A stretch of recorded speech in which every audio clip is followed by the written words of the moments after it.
Is So is that like 500 to 750 million per hour? yeah, per hour. That's kind of our benchmark. That's like why you're That's what running the I sites. It takes a long time to set up. Yeah. yeah. So this is for running the sites. We don't calculate setup time. Okay. So going from back from the beginning because I didn't pick up my audio and that's a shame. C5s, they're lucrative money, 500 to 750 million an hour if you're using Marauders, a little bit more if you're multi-boxing, a little bit less if you're using Lashaks and Nesters, etc., etc. Very lucrative. But how is it so lucrative? Well, you have to do a lot of preparation. This includes stuff to make yourself less likely to be ganked because if you're losing ships, then you're not making as much money because you have to pay for new ships, right? So you have to do hull rolling, you have to do scouting, you have to use Riki's guide so you know your triggers, so you don't hell spawn waves and kill yourself. You have to have right fleet composition, whether that's like Marauders or Lashaks and Nesters, and you have to mark your sites properly so you can do it in a timely manner. So that way, when a new hull pops up, you're already done ratting the hull. Okay? So, we start with hull rolling. This is the introduction to the process of getting a C5 ready for crabbing. Okay.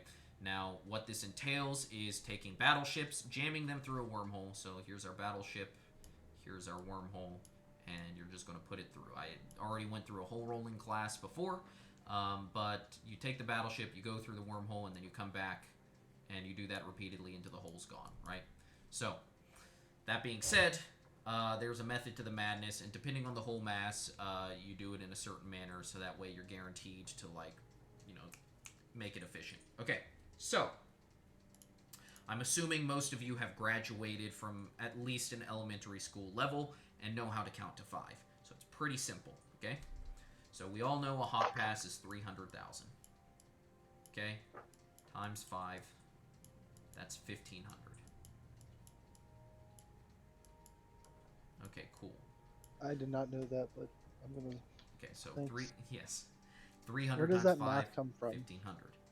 Now, Where this is the number of battleship hot passes we do. By the way, 1,500 equals 1/2 of 3,000. It will start to make sense pretty soon here. So 1/2 times 3,000 equals 1,500, right? So, fun fact, our C5 static is a 3 gig hull. Half of that, 1,500. So we want to get 1,500 and then check the mass, right? So we take our battleships and we do 5 hot passes. So we go in and out, in and out, in, and then check the mass 5 times, right? So this is our battleship mass, yes mass. This is our number of passes, okay, right here.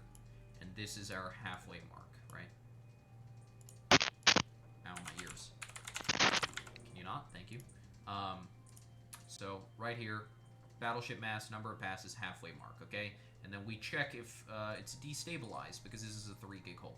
You have different schemas for 3.3 gig hulls. We can get into that in the edge cases, but for right now, this is for specifically our wormhole, our C5 static. If you want to roll it and get a new hull with plenty of sites. Okay, so the first thing, hull rolling, you roll it to the halfway mark. You check if it is halved. Okay, so we'll have a halved math and we'll have a non-halved math.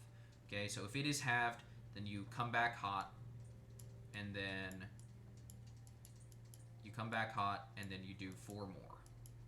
Okay, that should roll the hull. So it's basically 2 times hot, hot. And come back hot, 2 times hot, hot. Okay, but what if it isn't halved? Well, then that means it can be somewhere in the 3,300 range ballpark, right? Because we add 10%. So now we have 1,800 mass. So if we have 1,500, we have 1,800 left. And I'm sorry if I'm like hand holding you through this, but I'm explaining the math so that way it makes sense, right? Um, Again, special bulletins has a flowchart for this. You do the 3 gig hull for our C5 static, right? So we have 1800 mass that we have to get rid of. So if we have 1800, that means we're going to do, I think it's 3 times cold, and then 3 times hot. So that's 3 cold hots. And that's going to be equal to 3 colds is 600. This is, no, it's not 3 colds, 3 hots. It's, what is, hold on a second. Let me just double check that, because that math doesn't add up, right? Oh, yeah, no. That's right. You come back hot, right? So 3 colds. That's where the discrepancy was. You come back hot, so 4 hots, right? So 3 cold hots, come back hot. This equals 600. This equals 1200. Add those together, get 1800. If I could draw an 8. And we check that off. Okay, cool. So we have enough mass to roll it. So this is kind of like what you do to roll holes. But then in addition to that, so this is just to get the hole started, right? We find our hole. We find one with a bunch of sites. We go in, we scout it, and it looks great, okay? Cool. Now we have to go in and we have to scan that hole, okay? Because you go into a wormhole, like this is our home. I demonstrated this before. We're happy in our home. We're not in much danger. We go into our static, and it's a little less happy, okay? And then if we go into the statics of the static, or maybe like some wandering connections in there, you know, some of them could be like really angry. Or maybe like this one could be happy. It could be like a nullsec. Who cares? This could be like, again, very, very angry. Like even more angry than before. And then, you know, just to demonstrate how angry he is, you know, that's a parabellum hole or something.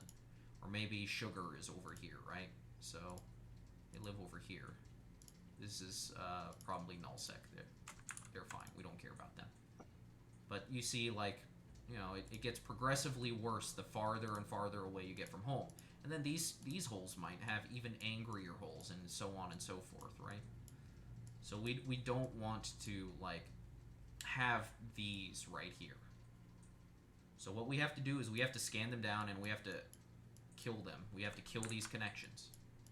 And yeah, the C5 will have a static. Yeah, that happens, right? Like that's a problem, right? But what you should know is that the static of a hole, after you roll it off, you have about 2 hours, okay? 2 hours until the other side doesn't spawn, okay? So that means, yes, it spawns on one side, but the other side doesn't exist. There's like a dotted line. They won't be able to find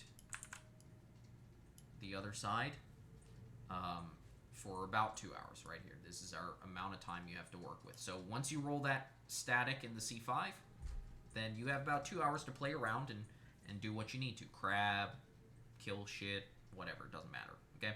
So we roll off all the connections, roll off the static last, and then you got 2 hours to crab, right?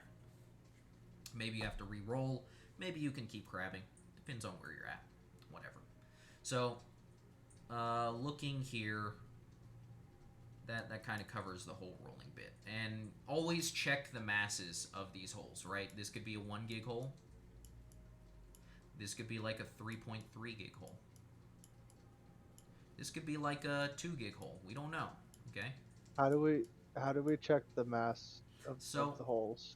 That's where knowing the wormhole types comes in handy, okay? So I'm going to give you a website real quick here. And I'm going to pull it up on my screen for people to see. And in the recording, I have it pulled up on the recording. Okay, so you have a Noicus, and you can pull up the types of wormholes. So let's say you find a C247, which is a class 3 appears in class 4, right? That's our C3 static. Okay, it has a maximum jump mass of 375. million kilograms with a total jump mass of 2 billion, right? So that's a 2 gig hole. That's our C3 static, right? But you can do the same for any type of wormhole. That's where you go to the wormhole in Eve, like so. You look at it, and it has the name of the wormhole type. It will say K162 on one side. That means it's wandering. So you have, so here on, okay, so taking our example from before where the wormhole spawns, right? The side that it doesn't spawn on, that's the K162 side. And this side is it could be an E175. E175 is a C5 to C4. That's a 2 gig hole. So if you take this like little code identifier for it, right, and you plug it into Anoikis, that's this website, ANOIK, I think it's .is, right? Yeah, Yes. .is. .is. And then that's the website. We'll just put a W. Okay, so you go to this website, and it will tell you, if you search that code in their wormhole thing, it will tell you the maximum amount of mass, how much it needs to be rolled, and where it goes, where it comes from, right? So that's like a really good tool. I hate to be like this, but maximum hand-holding shit. I know. To figure out the E175 thing, is that through inspecting the wormhole? Yeah, you just warp to it, and on your overview, it will say E175 wormhole. In the overview? Yes, hold on a second. Okay. So you don't actually have to warp to it and inspect the hole. No. You do have to warp to it. You do have to warp to it, right? Sometimes you even have to go through it, right? But it will be on the overview. So, like, you know where you see all the ships and, like, their velocity and their distance and all that stuff on grid, right? Yes. The wormhole will have the same exact thing, but there's, like, no velocity, obviously. But it will say wormhole E175 or something like that, right? Okay. Thank you. So that's where it will be. Okay? Okey-dokey. Okay, so that covers, like, the hole rolling, like, the masses of these holes. So you gotta kill all of the holes. If you have a frigate hole, okay, and let me repeat, if you have a frigate hole, fucking roll that son bitch off, okay? Like, get that C5 out of there, okay? A frigate hole is, like, the #1 way to get yourself fucking destroyed in a ratting fleet, right? Because Kikimoras will eat battleships alive, especially in a Wolf Riot, but they'll just eat battleships alive, and they can fit through a frigate hole, and you can jam as many as you want through them. And honestly, it's not worth trading Marauders for Kikimoras any day of the week. So a frigate hole is the angriest hole. Frigate hole is the angriest hole, and honestly, at that point, you go and you say, nope, new C5. Okay? Now, that covers that. Let's see. Let's get myself a little more space to work with. It seems like I'm drawing bigger and bigger as I go by. Okay, so that covers hole rolling. Let's check that off. Any questions about hole rolling from anybody here? Or comments? Anything that I missed? If you have any comments, like, let me know. I am recording this. I do want it, like, for future posterity, right? Yeah, I've been asking all the questions I can think of, and Okay. I'm probably like the least proficient at this. So. Okay. Can you so if there's a hole inside of the C5 that you want to roll, you want to roll you just it off. you just jump one battleship in, and then you put pods through it, and then you trade off the battleship. Okay, so that's the way I do it, because it mitigates the amount of, like, battleships you put out, right? Like, if they kill one roller, so be it, right? That's whatever. But if you put a bunch of battleships, you ruin the mass of the C5, so you can't put as many Marauders through or a bunch of mass through. And then you get into the whole discussion of, maybe you do want to, like, save the mass for, like, future fun. So, like, a nullsec spawns in there, or you have a nullsec there and you want to, like, put some ships through it to have some fun over there. Whatever. So I do that as a means to reduce the amount of mass and to mitigate the amount of risk, right? Because at the end of the day, if you're only sacrificing, like, one rolling battleship, you're saving a lot of money as compared to, like, 4. Okay? You don't have to do that. You can do Hicks, you can do multiple battleships, but my tendency is, if you have enough people on standby, they can just hot swap like the battleship with their pods, right? Do I need to elaborate that further, or what? Anything like needed to be added there? We're good. Okay, cool. So, yes, you can hot swap battleships. You can have like multiple pods with battleship, and they can kind of like rotate through, right? In, out. Okay, cool. The good old in out, in out. Yes. Okay, so that covers the whole rolling. Now let's talk about scouting, okay? Scouting. This is how you prevent yourself from getting bonus waved. If you're not familiar with what bonus waving is, if you're on a C5 site, okay, you're in your battleships and you're running the site. And you got like some drifters here and you're doing some pew-pew. Okay, what can happen is a guy logs in all the way over here and he's in a Naglfar. Or a Phoenix. Usually a Phoenix, okay? It's like my poorly drawn Naglfar. Okay?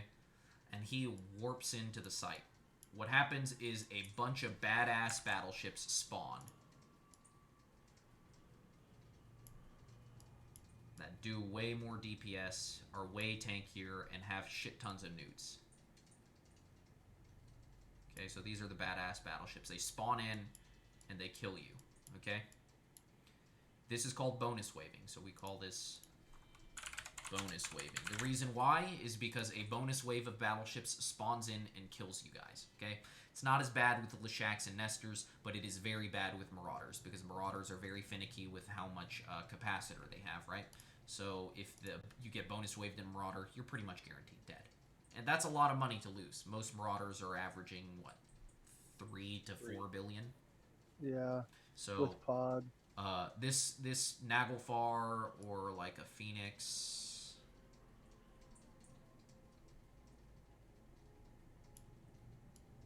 One's better.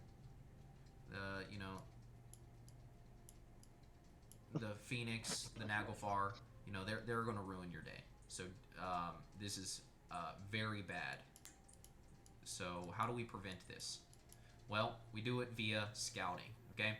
So scouting is when you take an alt, usually in like a Covops ship.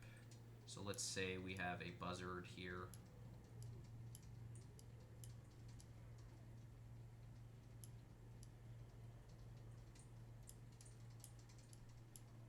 Oh, this hurts my eyes. Okay, so we have a Buzzard here, and they have a Fortizar, right? I'm not even going to like try to attempt to draw this correctly. Hey, that's actually pretty good though. Okay, so they have a Fortizar, right? The Buzzard is just watching this Fortizar. He's got an eyeball. Okay? And he's watching that Fortizar constantly. And as soon as he sees like one of these ships undock from this fort, right? He lets everybody know, and everybody starts to debastion, align out, and get off the site. Because what's going to happen is this thing, this Phoenix, Naglfar, whatever, is going to warp to the site, bonus wave you. Okay? So that's like the first bit that you have to like be aware of, is like watching their forts. That's like the number one culprit of like getting bonus wave, is like the owners of the wormhole are going to bring their own capitals, okay? The second way is log off traps. These are a little bit harder to prevent. Essentially, a dreadnought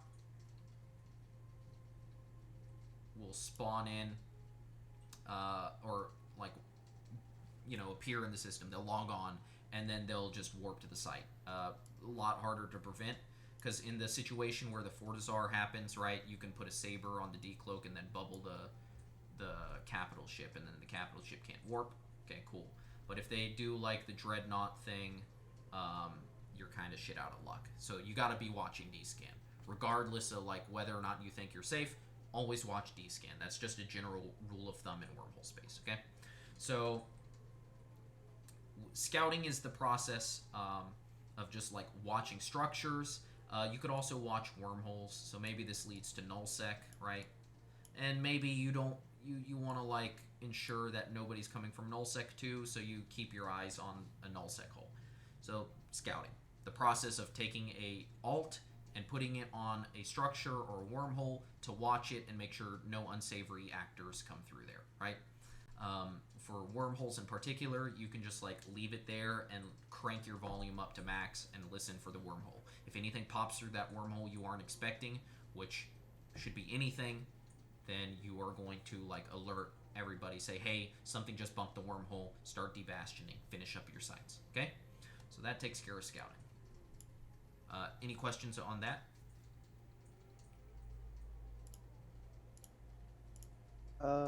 Should we talk about booshing and like high stress booshing marauders and shit off so that the rats on grid can't, keep you there?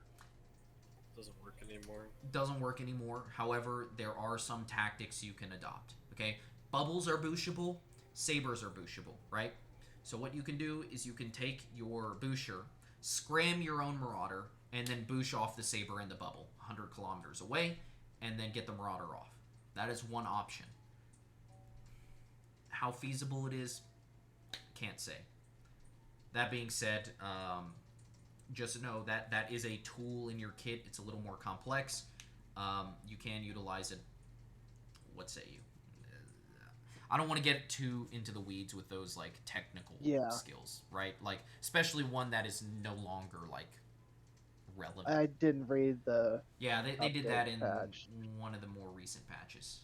Okay, so that takes care of that. Any other questions, Chiggy, Rosie, Rare Index? No? Okay. Let's go into Riki's guide, okay? So Riki's guide, very, very important tool. I know most of you are probably using it already, but let's break it down for you, okay? This is also in the special bulletins. As you can see, it is literally a giant spreadsheet, right? And it has all the classes of wormhole space, right? In here, we are most concerned with C5 because that is what we're concerned with, because that's what we're ratting. So you go to the site that you're concerned with, that you're running, and you look at the DPS numbers. Okay, so Garrison, Wave 1, 807 DPS. So I better be able to tank that, right? Here's how much EHP, here's how much blue loot there is, ISK per EHP. Maybe you want to decide, like, hey, I'm running sites based on which one's the most valuable, as related to my time, because I value my time a lot, so I want to run the sites that give me the most bang for my buck. Okay, whatever. However, the biggest thing you have to worry about on the sites is the trigger, and also the DTA trigger.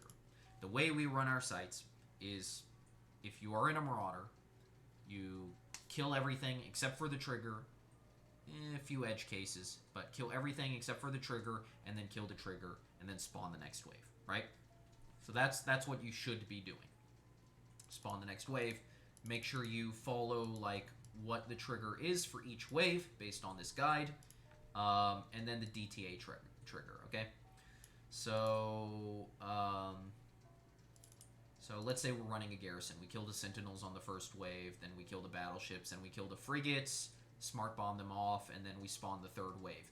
We keep one of the awakened sentinels on the third wave alive.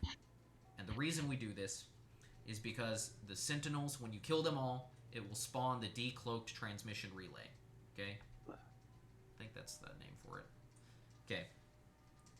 The transmission relay spawns the drifter.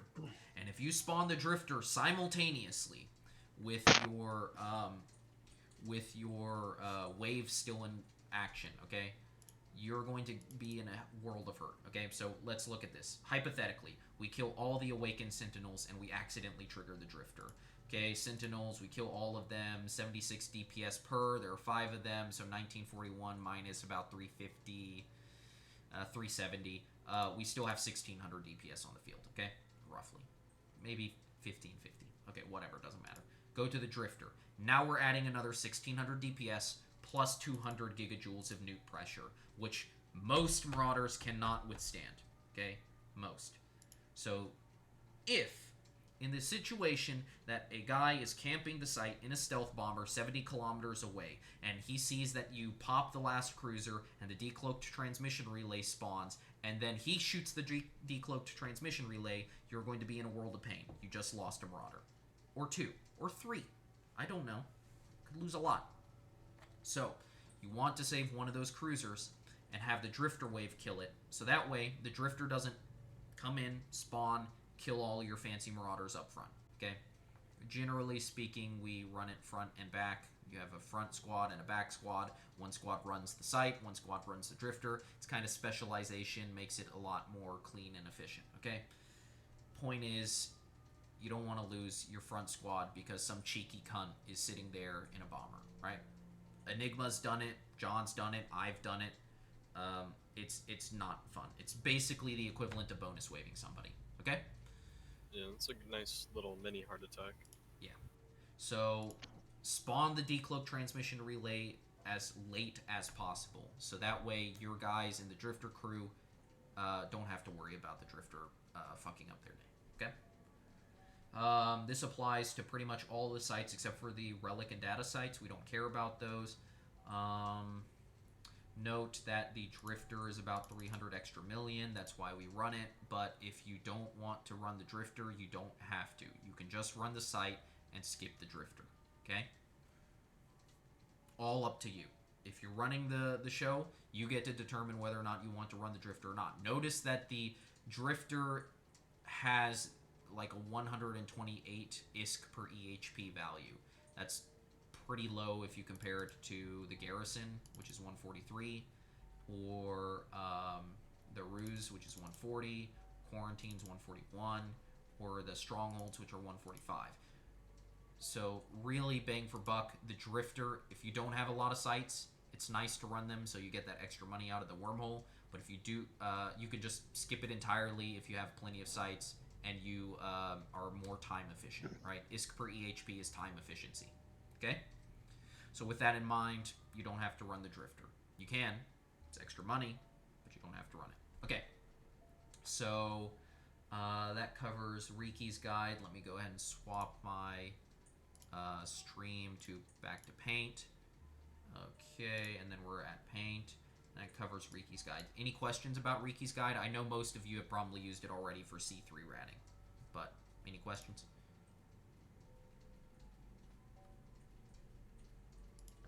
Okay, I'll take that as a no. Let's look at fleet compositions. Okay. There are a couple of fleet compositions in Wormhole Space. Or not Wormhole Space, sorry. Mine's blanking out here. There are a couple fleet compositions you can use to run C5 sites, okay? Let me just run down the list of like what you can use to run them, okay? I'll start with the simplest to get into up to the highest level, okay? So at the very low end of it, you have nesters. So let's draw a nester. God, if I could draw.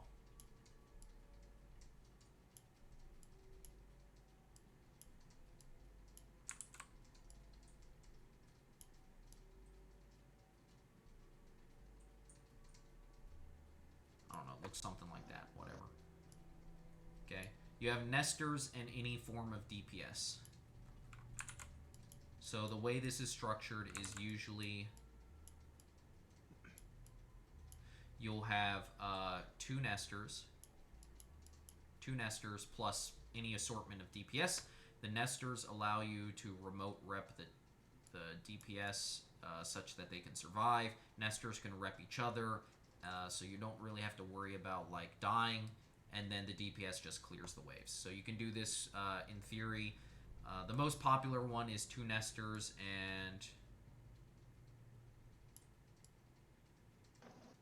you can already see it probably. Two nesters and two Leshaks, okay? So that's usually like the starter combo, and you can just add more Leshaks to get faster clear times, okay? So that's an option. How are my drawings in terms of size? Okay, they're decent. So 2 Nesters, 2 Leshaks, add more Leshaks for faster clear times. You could technically, like, add anything, though, right? You can have Eoses. Eoses are an option. Drex. Drex are an option. And, let me think. What else? It's a solid... Buffer Paladins. That's a little bit higher end, but still cheaper than, like, solo-level Marauders. So Buffer Pallies. And then any battleship that you can get like a respectable amount of tank on battleships. I'm not gonna write that down. Okay. So Eos, Drex, Buffer Pallies, battleships, whatever. It doesn't really matter as long as you have 2 Nesters. This is the key part because they give you the armor tank necessary to survive. Okay. In C5 Wolf Riot. So C5 Wolf Riot. What you could do is Guardians and Confessors, because the Confessors get like a damage bonus. So you could do Guards. Fuck, can I draw a Guardian? There we go. So you could do Guardian and Confessors. Sorry, my Confessor, I'm not gonna fucking like worry about how it looks. Okay. And I think really you want maybe like 3 Guardians and then like just stack Confessors for DPS. Probably want 3 at least, but it doesn't really matter too much. Guardians and Confessors for C5 or C6 Wolf Riots. Let me think, what else? That covers those. And then Marauders. Okay, so my boy, the Paladin. AKA the Sideways Kitchen Knife. I see it. Okay, so you have the option of Marauders, okay? Marauders can technically solo C5 sites all the way through. They can do Drifter and Sight, depending on how they're fit. Now, a couple of caveats. One, the priority ranking for Sight looks like this. Number 1, the Vargur. Number 2, the Paladin. Number 3, I would say, is the Kronos. Number 4 is probably the Golem. Number 3 and 4 are kind of interchangeable because they kind of both suck for sites. The Kronos sucks because ranges, so the waves spawn at different ranges. Kronos doesn't have a lot of range, so it kind of gets stuck there with suboptimal DPS. The Golem suffers from the fact that smart bombs and missiles kind of collide with each other, so it's not like recommended to run them, okay? But that's my power ranking. You're free to interpret that however you want. Maybe you have a different interpretation, but that's what I say is best. There are fittings for these. You can look up Ashy's guide on how to like do C5 Marauders. I'm not going to get into the fittings. I'm not touching that. Generally speaking, sites will have smart bombs. Drifters will have Nosferatus in the highs. That's how you can tell, like, if they're Sight or Drifter fit. Okay, Drifter.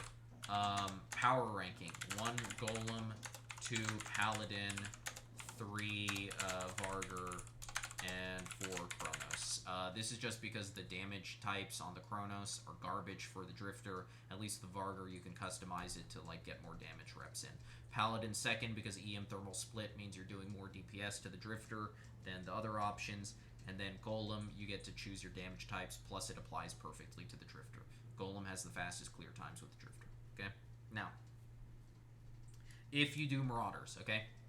If you do Marauders, you need 2 Marauders if you're going to have attack. Actually, let me do this way. Okay, there are a couple ways you can tackle the Drifter, okay? If you are going to do any of these, right, you need to have Drifter tackle, okay? That means 3 points. 3 points. That's what you need to hold the Drifter down. So you want more than 3 points. So what you can do, you can have, fuck.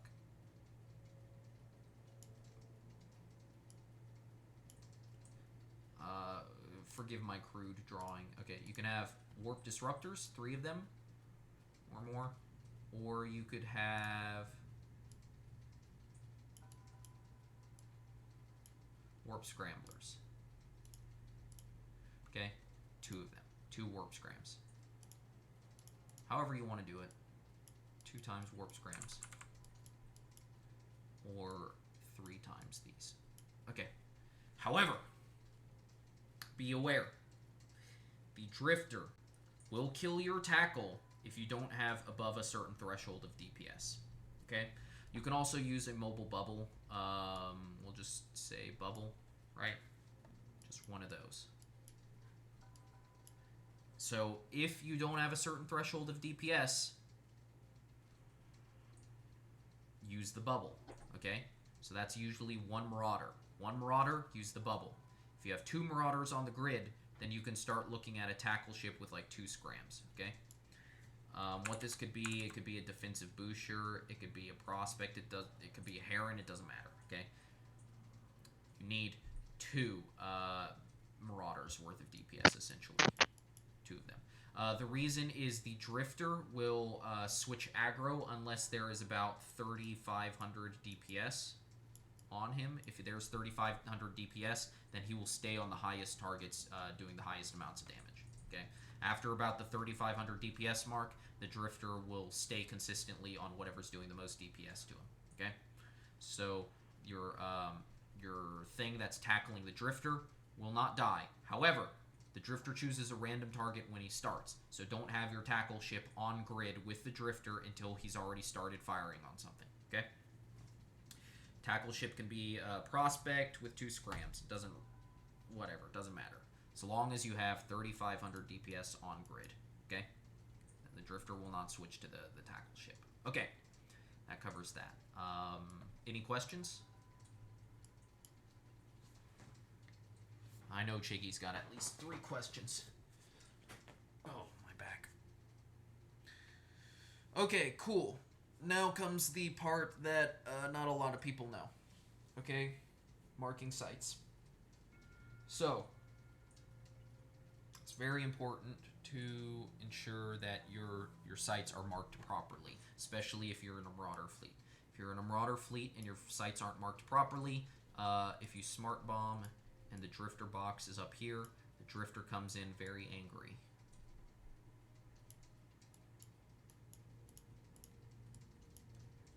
See, he's got like a little battleship nose. Okay, he comes in very angry and kills your things because you popped a smart bomb on his box. So you have to have your sites marked in such a way that your smart bomb radius doesn't trigger the Drifter, right? So the distance is 7,500 meters for your smart bombs, unless you're in a red giant, in which case it will increase to about 13 kilometers. So you want to be at least 13 kilometers away from the box, which means you can either not spawn the box, or you can be far enough away that your smart bombs don't pop the box, right? So 7,500 meters. I will show you how to mark the sites pretty soon here on Eve, if you guys want to see the process. Okay, so buyback, just take all your things, put it in all the blue loot, put it in a container, have all the people's participating their names on the container, and then put it into the Bob's Watch hanger. It's real simple. If you can't put it into the Bob's Watch hanger, ask someone in Bob's Watch to do it, or contract the container over to Smokey, myself, Sleazy, or John Ryan for the time being. They can probably handle that. Okay? That covers buyback. Starting to get tired. Okay, so now practical demonstration of marking sites, okay? Fuck, I can't do it on this character. Okay, so let me just share my screen, change windows, get ready, guys. We're gonna stream Eve. Connecting. So, I'm on Divanon Pater, and he wants to go and he wants to crab, right? He's a very poor boy. He doesn't have a lot in his wallet, and he's got a paladin, which means he can crab efficiently. So let's make sure I'm not in my pod. What the fuck? Yes. Okay, cool.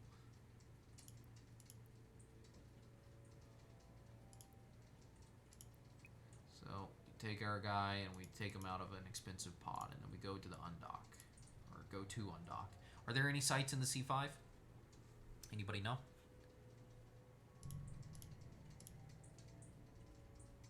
I'm gonna assume not. Okay. Warp drive active. You guys can see my stream properly, correct? I'm gonna assume yes. I'm not hearing anybody. Okay, cool. I just want to make sure I'm not going insane. Okay, so we go to the C5.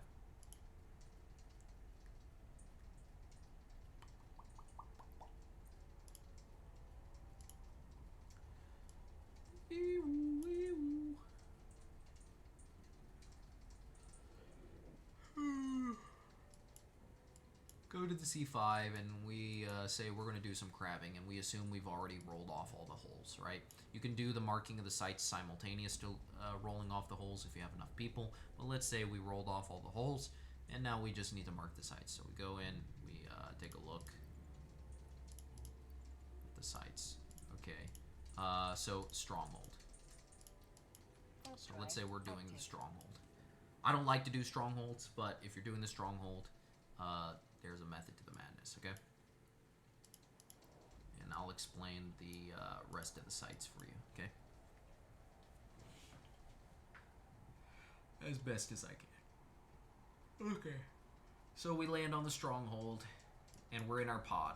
Drifters don't shoot pods. They also don't shoot cloaked ships, or Zephyrs. So you got your options, okay? So on this one, we look at the central structure, and the general thought process is the same. We look at the central structure, and we find the lowest thing that we can bookmark on the structure. In the strongholds case, you want to bookmark the one that is farther away from the asteroids. So this structure right here probably would work. So we go, we right click, we save the location, and we name it.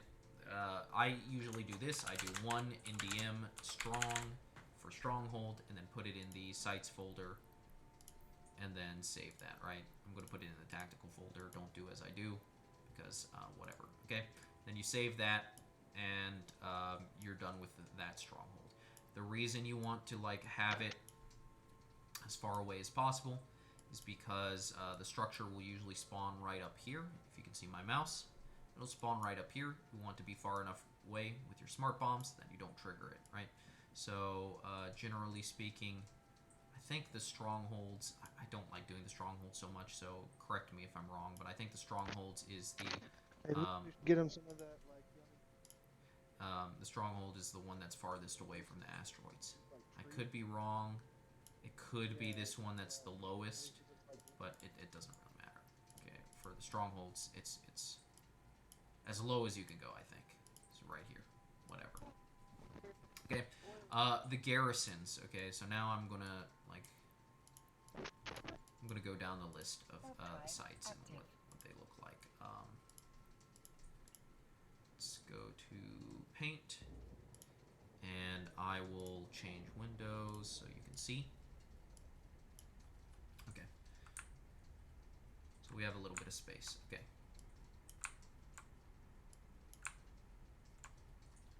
Okay, so on the garrisons, the central structure kind of looks like a tower, and then at the bottom it has what I crudely call the nutsack. It's a bunch of little orbs, right? Mark one of those orbs, okay? And then that's your bookmark. I don't know, it looks something like this, right? So that's the garrison. Okay, for the Arus. The Arus has discs that look like this. They're kind of in a, I don't know, a W formation, sideways W.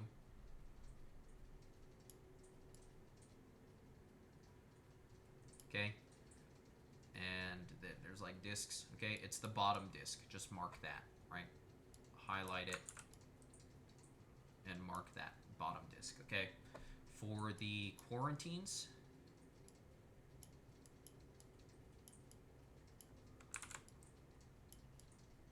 there is a triangular structure that looks like this.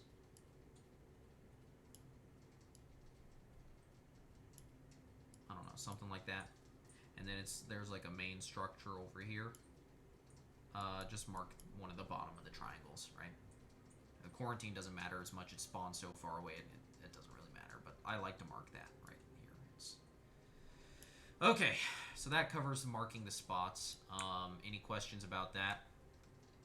You'll know those spots when you see them. Hold on, let me jump back into the home hole. And then the stronghold, I mentioned that. Strongholds are a little bit tougher because they have like a really high DPS last wave. But the stronghold looks like this.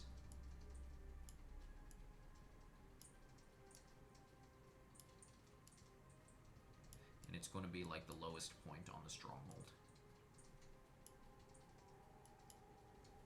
which is going to usually be the arm that's kind of like angled downwards, okay?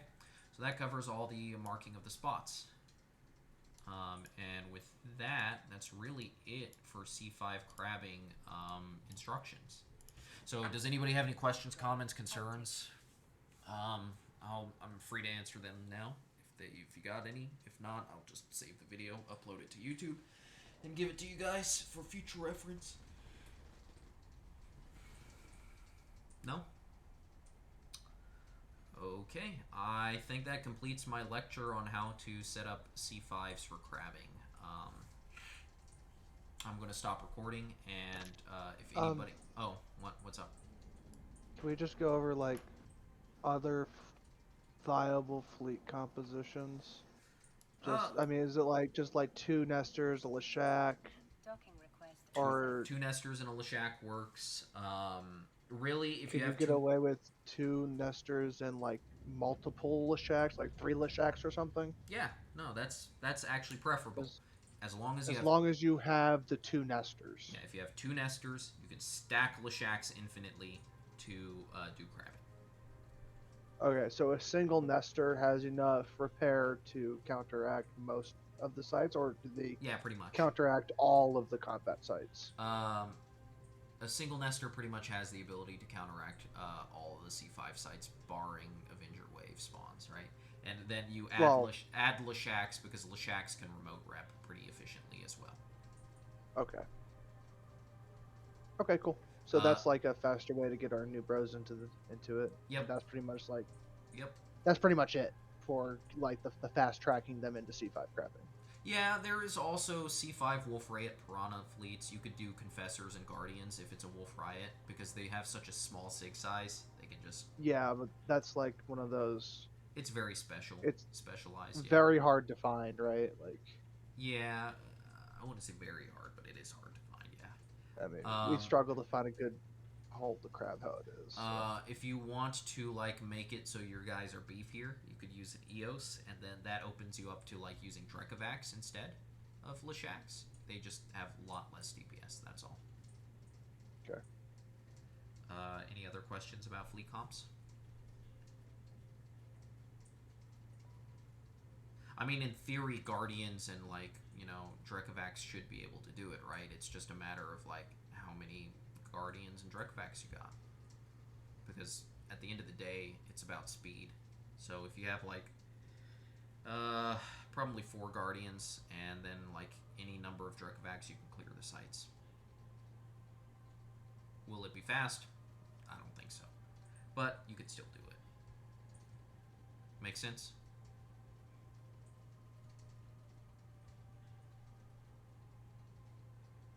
Cool. Okay. So that covers pretty much all of the topics. I'll stop. Ouch. ouch, my ears. But that covers pretty much all the topics. I'll stop the recording, upload it to YouTube, so you guys have this for future reference. If you got any more questions, you can talk to me off the net for me to answer them. Okay, let me go ahead and stop this.